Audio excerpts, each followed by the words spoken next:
Today, I have been forced to reflect on a very important but very little known facet of our own recent history.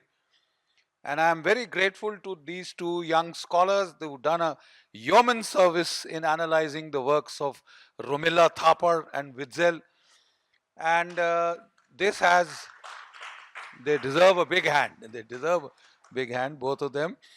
And you know, we did not transition from a colonial state to an independent state directly.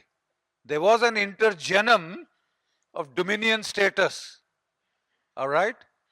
The simple fact of history, and I'd like to go a little into a little known aspect of our history. You got free in 1947 only and only because the INA and Subhash Bose had completely subverted the loyalties of 25 lakh British Indian Army. Period. And if you want to substantiate that, just take a look at the transfer of power archives. How the history of the independence struggle could have been written without reference to the transfer of power archives is something that amazes me. But it has been done. You know, so the truth is that INA and Netaji got you freedom, but power was handed over to an Anglophile elite led by Nehru. And he appoints the first Governor General, Lord Louis Mountbatten. You know, after 200 years, you gain independence. I thought we would be very keen to boot the British out, get the hell away from us, leave us in peace. But no, we had Lord Louis Mountbatten anointed as the first Governor General. And as I keep saying, Pakistan had the decency to appoint Jinnah as their first Governor General, right? Now, from this Anglophile orientation of the successor colonial regime, we can today discern the outlines of a kind of a succession plot designed to see that the narratives and the histories and the concepts, which had been propagated by the Raj continued. And to perpetuate these narratives, we had a set of intellectual coolies. We had a set of so-called leftist liberal historians whose bounden mission was to see that not one word of the narratives propounded by the Raj were changed by any, now I don't want to get abusive, but any brown ass people later, right? Were not changed. And ladies and gentlemen, one of the doyens of this brigade of leftist liberal historians is Romila Thapar. Let me give you an inkling of her importance. When I attended the National Defense College course in New Delhi as a brigadier, that is the highest seat of learning in the armed forces. One of the premier lectures used to be by Romila Thapar on the issue of caste. It was her duty to inculcate into the Indian senior military and a lot of police officers, intelligence officers, DRDO, many other allied organizations come there and attend that 1 year long course. To sort of mold their minds into a narrative. In the fashioning of a so-called secular state in India, there was a design. And behind one of the architect queens of this design is this Romila Thapar lady, right? And two anchor premises that she took from the British era or the colonial dispensation was one, that there was never ever a state called India. It was a gift of the British Empire. They united you. They got you together.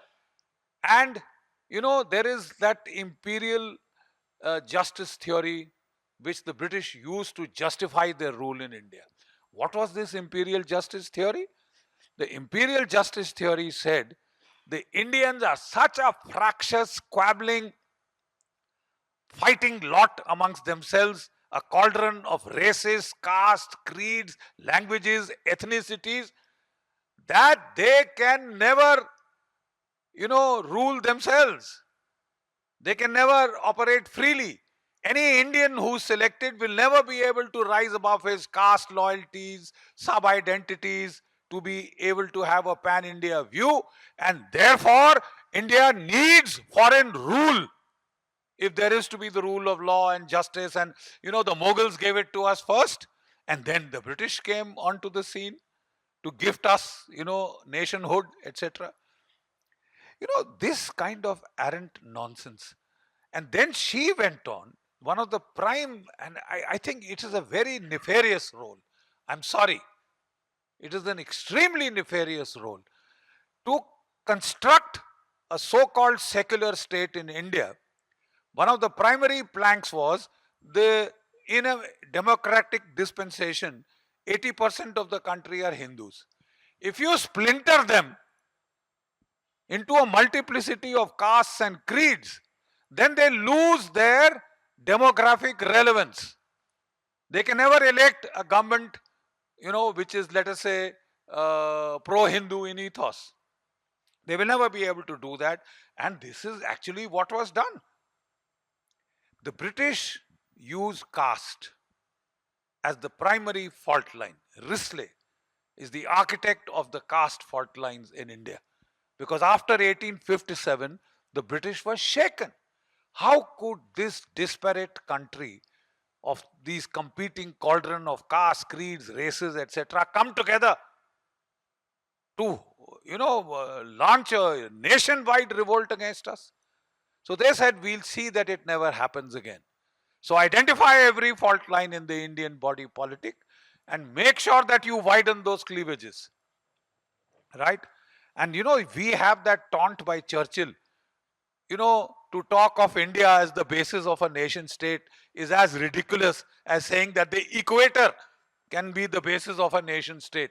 The Madrasi, the Punjabi, the Tamil, the Maratha, the Assamese, what have they in common with one another? Nothing. We united them. You see, these are the narratives that a set of Indian intellectual coolies, as I think Rajiv very rightly calls them, I mean, it is disgraceful. And this breed was specifically created by the British, by Macaulay. Let me read out to you, what this did to us. He says, this British system of education, they severed the Indian educated classes from their cultural roots and reducing them to little more than mindless mimics of Western fashions and mores. There was a want of pride and want of faith in their own traditional culture and as the part of the upper classes of India. This sense of constitutional inferiority that seemed to have possessed the Indian. This is Benfield Havel, a Britisher writing on what he saw of the Indian intellectuals that had been created in the colonial period. So Romila Thapar et al. Are all inheritors of that Macaulay tradition which created clerks for the empire. Clerks for the empire. Mental coolies for the empire. And one of their tasks was to see that none of the British narratives were changed. So the concept of imperial justice was incorporated into the Indian constitution by calling it social justice. More than liberty, fraternity, equality. In a democratic constitution, our preamble begins with to give to ourselves justice, social. It is an echo hangover of imperial justice. Right? This was the job of Romila Thapar, which she did to excellence. She propounded the theory that there was no nation called India. There was never ever a nation called India. And I would like to remind her that every time any Hindu family sits down for any ritual, you start with an invocation of, of Jambu Dvipe, Bharat Khande. It is ages old, this affirmation. And she says, well, there was no nation state called India. There is no religion called Hinduism. Please, that is the next part of it. Because a secular state of the kind that they desired, you know, our view of secularism is that sarva dharma samabhava. All religions are equal. We give no preference to any particular religion. There is no state religion in India. But here was that for India to be secular, Hinduism has to be destroyed as a religion. We have to come to the first, anchor premise that there was no country called India. Thanks to the British. Loyalty to the Raj has continued for 75 years after independence because of a series of intellectual coolies like Romila Thapar. Now, this lady has magisterial, airs. We were conducting a seminar in the Vivekananda International Foundation. It was, that whole seminar was conceived and led by the late Dr. B.B. Lal, the doyen of Indian archaeology. And he said, issue invitations to these people. So we told him, sir, inko kyun bula rahi hai? He said, no. Issue invitations. We want them to come and discuss and debate. They refused. It is beneath our dignity to discuss with right wing, hawks or this or that or whatever you would like to call it. The same thing, Rajiv Malhotra ji challenged her to a debate. Let's come and discuss. That is the academic methodology. Peer review. What you are writing must be peer reviewed by your fellow travelers in the academic field. But you refuse to discuss. You refuse to debate. You claim to be Democrats when you refuse the right to dissent. In this particular seminar, once again, they have all been invited. And you can ask Rajiv ji as to what kind of responses we have got, where we have got them. So what kind of a Democrat are you? What kind of an academic are you if you are not prepared to discuss and debate your findings, your conclusions? That is the academic method. But she has trenchantly refused to do this. Another thing that she has tried to do as part of this secular entity creation project is very important. The trying to create a secular nation, in the mold of the European nations. And the European nation, the American president swears on God, holds the Bible in his hand. And so is it for all the European nations, more or less. But in India, they wanted a kind of an anti-religion, anti-majority religion, by the way. One particular religion to be singled out, ये तो धर्म ही नहीं है. There is no Hindu faith. There are so many of these, sub-sects and this and that. There is no Hinduism, there is no India. And you are one of the prime doyen of historians in India. There is no India, you are a doyen of the historians of India. And one of the things that she, really pioneered, history must not call to memory the dastardly crimes and atrocities and genocides of Indians, past Islamic rulers, because such recollections give rise to unhealthy trends which militate against the secular fabric of this country. I think I have proved my case. You will not talk of the massacres. You will not talk of the destruction of temples. You will deny the destruction of temples. You will try and, cream it over. Give it a very, very positive spin. These are not historians. These are spin doctors. These are not historians. These are spin doctors who have been spin doctoring the British narratives and trying to present them as the infallible truth. Long after the Raj is gone, the intellectual coolies of the Raj have stayed behind. The Macaulay brand of clerks have stayed behind. And Sushri Romila Thapar has impeccable credentials. Her grandfather presented a saropa to General Dyer of Jallianwala fame. I rest my case. You see, the whole family rose because of their loyalty to the Raj. And we can see this loyalty continuing. We can see this loyalty continuing. And though she writes in her magnum opus on the history of India, that we must be open to new interpretations. And any new interpretation is Hindu right, is revanchist, is kind of anti-secular. The way she bristles that any other interpretation than what the British gave is what it is. And it was her prime duty to try and preserve the narratives of the Raj. The second part of this very same series is Michael Witzel, and the two of them have collaborated. Romila Thapar is a doyen of ancient Indian history. Any gentleman, any good friend of mine who has passed the IAS, IPS exam has had to read Romila Thapar, Irfan Habib, R.S. Sharma. You see? And therefore, a number of my bureaucrat friends today, when we talk to them, as to look, why don't we base our history on empirical facts? We are not talking of the saffronization of history, sir.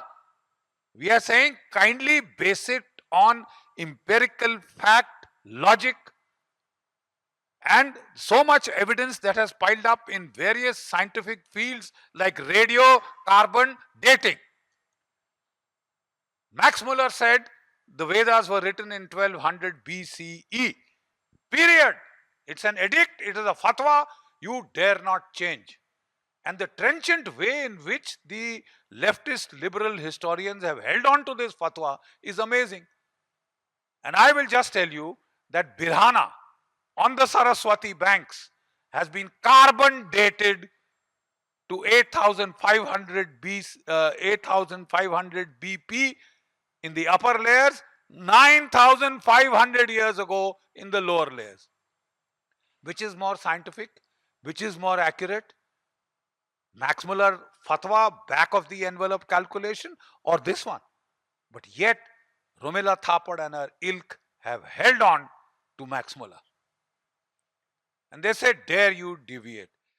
So, one of the key historical debates in this country is about the strategic direction of the so-called Indo-Aryan migration / invasion, right? And Wetzel is one of the prime votaries of the Aryan invasion theory. Prime votaries of the Aryan invasion theory, which was suggested, of course, by Maxwell, but then really souped up by Mortimer Wheeler, who accused Indra of genocide, of the slaughter of 100, Dravidian cities. Now, no historical evidence has ever been adduced for this slaughter. Show us the corpses. They haven't been able to show that. But the strategic direction debate continues. My point is, the Saraswati River, the historicity of this has been disputed by all the leftist liberal historians and the colonial historians. And Romila Thapar would have us believe it was a dirty nala called the Herexavati in Afghanistan, which came from some little pool somewhere and ended up in the dirt swamps. Ladies and gentlemen, the Landsat satellite images sent back in 1970s have first shown the trace of a mighty river from the Himalayas to the sea, 4,600 kilometers long, 6 to 8 kilometers wide, perhaps bigger than the Brahmaputra, which is the cradle of not just the Aryan civilization in India, But I would reckon that it is the Ur-Haitmat, the Indo-European homeland that the European scholars talked of, right? And the fact is, you will say, but everybody says that people came from Central Asia, Anatolia to India, because India is a more rich and productive and fertile land. Those are dry desert sands. So it makes sense, logic, a strategic east-west orientation of any mass movements, whether it is the Greeks, the Iranians, the Sakas, the Huns, the Turco-Mongols, etc., etc., etc. It's all east to west. So why should there have been an out-of-India migration? Yes, it could have occurred in two circumstances. One is if there was an eco-catastrophe in northern India. And there was an eco-catastrophe when the Saraswati dried out, desiccated, and the whole area was desertified. What is Rajasthan today was so lush and green that there used to be rhinos there and tigers there, incidentally. So lush and green it was. It became a desert. Are you trying to tell me that mass migrations or invasions will take place into an area that has been desertified? What is more likely to happen? The people who are now thirsting for water will either migrate east towards Ganga, Yamuna, Doab, or they'll migrate westwards, Afghanistan, Iran, and out. And more evidence is piling up, and Kalyan Raman, there could be nobody better than him to talk on this, that the migration is out of India. Wetzel, connived to see that Bodhayan Shrauta Sutra on the movement of Amavasu. Amavasu moved west is what the verse says. And it has been mistranslated and quoted by Romila Thapar, courtesy Wetzel, because she had to cite a Western source, right? That Amavasu moved east, and the second interpretation is he didn't move at all. He stayed where he was in Parshu, that is Persia, and in Gandhar, that is Afghanistan, and beyond. Whereas the actual verse says he moved west. He moved west. And Mount Ararat is perhaps named after Amavasu. And let me just give you another thing. The so-called, fixation of Wetzel with everything came from Iran. What we have come to, and we can present in my latest book, you can have a look at that, Beyond the Aryan Invasion Theory. The simple fact is that the Dasas are the Dahas of Iran. Daha means common peasant in Iran, right? And it is said that they were once together in the Aryan homeland, in the Saraswati. There was an ideological dispute about the nature of how to worship the fire. The Angiras rishis did the Havan by pouring oblations into the fire, Homa into the fire. They said anything into the fire pollutes the fire. Because of this ideological conflict, there was a physical conflict. And then the Dasharajan war, the Dwadash Rajan war, all that takes place. Dwadash is earlier. And the Iranians are pushed out into Iran with the Dwadash Rajan war. King Divodas attacks 100 fort cities in the Arjikia region, which is the lower foothills of the Himalayas, right? And the Iranians are pushed out because the Arjikia is the Soma growing area, which is the prize Homa. The Iranians can't pronounce the S, so they pronounce it as H. Soma becomes Homa. Sapta-sindhu becomes Hapta-Hindu, right? So they were pushed out. And they tried to come back with the Dasharajan war when Sudas was ruling the Saraswati tract, the Middle Kingdom. A lot of similarities, echoes with China. China also had a Middle Kingdom, right? And they had 6 warring states. We've had our period of the warring states, and from here, the Iranians have been pushed out. The strategic direction is west to east. 1, because of ecological catastrophe. 2, because of wars. The Dwadash Rajan war followed by the Dasharajan war, right? So a whole lot of the crap that has been perpetuated by Romila Thapar and Michael Witzel doesn't stand scrutiny when put to the test of empirical facts, right? I would also like to point out that There is no nation called India, right? This is one of the greatest, disservices done to India by any citizen of India. You know, there is the key characteristics of a nation states are temporal depth and persistence over time. And if there is any one single country that has this persistence over time, from the times of the Indus Saraswati civilization down till today, it is India. Right? You have terracotta figurines of women with bindi on the center of their foreheads, vermilion in the partings of their hair. You see it today. They have bangles up to their upper arms. You see it today in Gujarat and Rajasthan especially. There are figurines in the postures of yoga. You see yoga today, right? There are figurines in the postures of meditation. There is a dead skeleton in the posture of meditation, right? So yoga and meditation are the two key pillars of, I would say, Sanatan Hinduism, Sanatan Dharma. They have been there from Birhana onwards, 8,000, 9,000 years from today, right down till the present. So you have continuity over time and you have the temporal depth.